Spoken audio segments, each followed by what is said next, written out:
अस्सलाम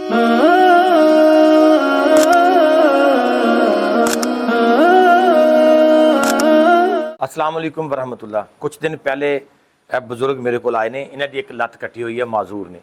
इन्हों की बेटी की शादी है, इन्होंने कहा कि सानू कुछ जहेज़ का समान चाहिए।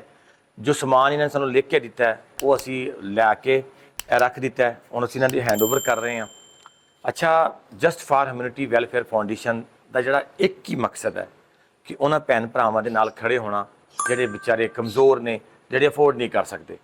मैं बहुत शुक्रिया अदा करांगा इस वास्ते अपनी सिस्टर आसमा का, आस्ट्रेलिया तो ने। उन्होंने फर्स्ट टाइम जो मेरा मैसेज देखा, उन्होंने मैंने with no time quick response किया और उन्होंने परवेज़ भाई ये मेरे जिम्मे लगा दो।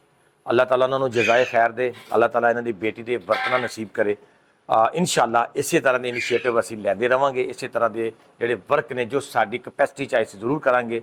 मकसद सिर्फ एक ही है कि इंसानियत वास्ते काम करना, लोगों वास्ते काम करना, अल्लाह ताला की खुशनुदी वास्ते काम करना और अपने निचले तबके ऊपर लैके आना या अपने नार ला के चलाना, एक ही मकसद है। अल्लाह ताला उन खूबसूरत लोगों का मैं शुक्रिया अदा करांगा जिहड़े इस बेहतरीन इस नोबल कॉज वास्ते मेरा साथ देंदे ने, मेरे ते एतमाद करते हैं।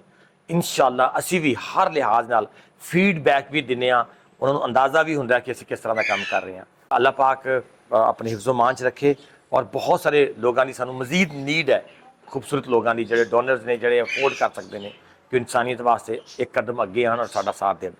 Thank you very much. Pakistan जिंदाबाद। खुश हो? हाँ जी, खुश है। खुश।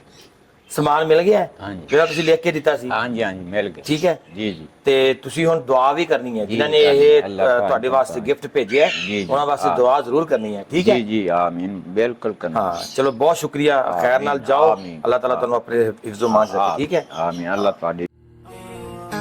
Ar-Rahman